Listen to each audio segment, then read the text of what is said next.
Politika zyrtare në Tiranë për edhe në Prishtinë ka një vezë të shëmtuar që gjithmonë datat historike dhe figurat legjendare historike që kontribuan për lirinë, për zhvillimin dhe për emancipimin e këtij vendi që ne jetojmë sot në Shqipëri dhe në Kosovë i përdorin thjesht për çoka politike, për të bërë ato statuse në rrjetet sociale, për të bërë në mënyrë klishe edhe vizitat zyrtare e në fakt i ka mbetur artit në dorë për të dhënë dhe për t'i lartësuar figurat legjendare që dhanë jetën për shtet formimin, që dhanë shpirtin e tyre për të pasur lirinë që Kosova e ka sot.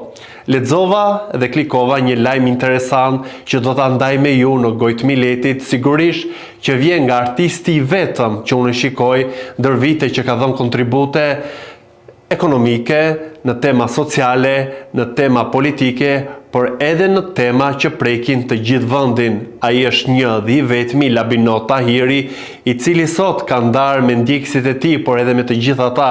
që kanë mbështetur dhe kanë lexuar lajmin, një lajm shumë emocionues dhe prekës që tregon edhe një herë tjetër se sa kontribut jep arti jo vetëm me këngën, por edhe në mënyrë financiare, pasi ai ka deklaruar që do t'jap 5.000 euro për projektin që do të fitoj për vendosjen e shtatores të komandantit legjendar Adem Jashari në zemër të Prishtinës, edhe jo një veprim që nuk është mbështetur, por që duhet ishte bërë më parë nga politika, se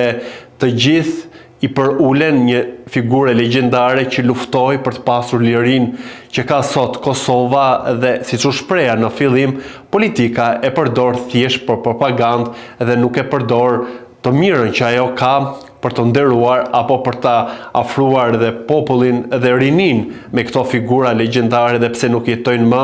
por që do të jetojnë për jetë. Sigurisht që është një postim dhe një status që tregon një aspekt shumë lartësues të këngëtarit, i cili ka ditur të shkojë tek publiku jo vetëm me këngët e tija, por edhe me mesazhe të përditshme që ai jep, duke motivuar, duke mbështetur rinin, duke ndihmuar dhe grupe që kanë nevojë, duke dhënë kontributet e tij që në fakt duhet i japi shteti, duhet i japin qeveritë e duhet ta bëj politika punën që në fakt e bën një artisti vetëm. E prandaj kjo është për tua duar trokitur dhe për t'i thënë faleminderit në emër të popullit Labinot Tahirit, i cili jo vetëm në këtë rast, por edhe në raste të tjera specifike dhe shumë të vështira që ne kemi kaluar, si pandemia e Covidit, por edhe tërmeti fatkeq në Tiranë, që preku pothuajse edhe zonat të tjera në Shqipëri, ai ka dhënë kontribute jo vetëm në këto çështje kaq shumë të ndjeshme dhe që prekën të gjithë popullatën, por edhe në iniciativa, edhe në ndihma konkrete që do doja t'i ndaja me ju, se në fund të ditës, nëse do të flasim për showbiz, rëndomt flasim dhe komentojmë për ndarje, për unfollow, për këngët e reja, për bashkëpunimet, për këto sherret, por rrallëherë flasim për artistë që me të vërtet artin e tyre parsorë kanë këngën, por që japin dhe kontribute në ndihmë të vendit, e kjo gjë është për t'u vlerësuar, për t'u thënë me zë të lartë që të marrë shembull jo vetëm kolegët e tij, por ata që e kanë detyrën pra politika.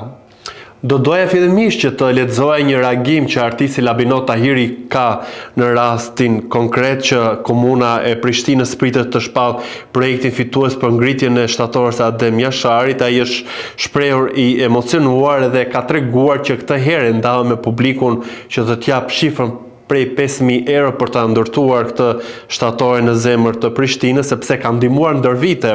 me shtatore të ngritura për dëshmorë dhe veteranët e luftës, pa folur publikisht, po besoj që nëse flet, sigurisht që jep një aspekt, jep një qasje edhe jep një shembull që duhet të merret, duhet vlerësuar dhe duhet mbështetur, e më pas duhet punuar edhe nga politika që të ndjek të njëjtën gjë. Por Labinot Tahiri është i njohur prej vitesh në ato që un kam ndjekur për ndihmat ndaj qytetarëve në nevojë, është edhe një herë tjetër ai e tregon lidhjen e tij të fortë, kjo gjë vëret dhe në ato që unë e thash pak më lart, ai çdo ditë në rrjetin e tij Instagram ndan mesazhe motivuese, ndan mesazhe ku vën në pa shpresën, ku vën në pa punën me vlera të mira, edhe një aspekt që radhëherë e gjen tek artistët që mos së shumti janë të fokusuar thjesht për të bërë më shumë koncerte, për të fituar më shumë dhe për të mos shpenzuar si të shpenzon Labinot Tahiri, që unë e kam një lloj përmbledhje dhe është e frikshme ndihmat që ai ka dhënë, që është gati sa një shtet më vete të gjithë kontributit që ai ka dhënë për ngjarje që kanë prekur shoqërinë, duke filluar që nga financimi dhe ndërtimi për 100 shtëpi për familje në nevojë përmes fondacionit të tij. Ka mbështetur shumë fëmijë të sëmurë duke organizuar dhe mbledhje fondesh dhe duke dhënë ndihmë konkrete. Ka ndarë bursa për studentët në nevojë. Kanë kontribuar, siç u shpreha, përgjatë përmbytjeve në Tetov, Shkodër dhe Shkup me ndihma financiare dhe humanitare. Kanë ndihmuar në mënyrë financiare gjatë tërmetit që preku Shqipërinë, kanë ndihmuar në restaurimin në ndihma pas vdekjes së Notre Dame de Paris. Përmes fondacionit Labinot Tahiri ka dhuruar autoambulanca në Podujev gjatë pandemisë, ka shpërndar ndihma për familjet në nevojë dhe ka organizuar me shumë herë aksione humanitare në shumë komuna të Kosovës. Ka mbledhur fonde publike për pacient me diagnoza të ndryshme dhe raste sociale, ndërsa më vonë deklaroi se institucionet ja kufizuan aktivitetin për mbledhje të mëdha parash. Në fakt, në një intervistë televizive, Labinot Tahiri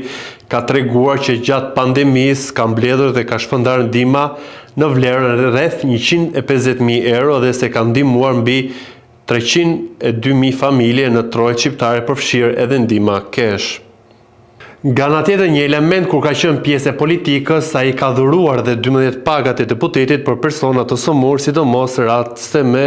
leucemi. Ka organizuar vazhdimisht fushata për trajtimin e fëmijëve të sëmurë me kancer dhe sëmundje të rënda, ku shpesh ka publikuar dhe transferta bankare dhe thirrje për ndihmë. I lexova këto informacione dhe se besoj që ka me qindra raste të tjera që nuk janë bërë publike të ndihmave që Labinot Tahiri ka dhënë, por e shikoj si diçka shumë unike, si diçka shumë të vlerë, edhe si një lloj krenarie që edhe në vendin ton ka njerëz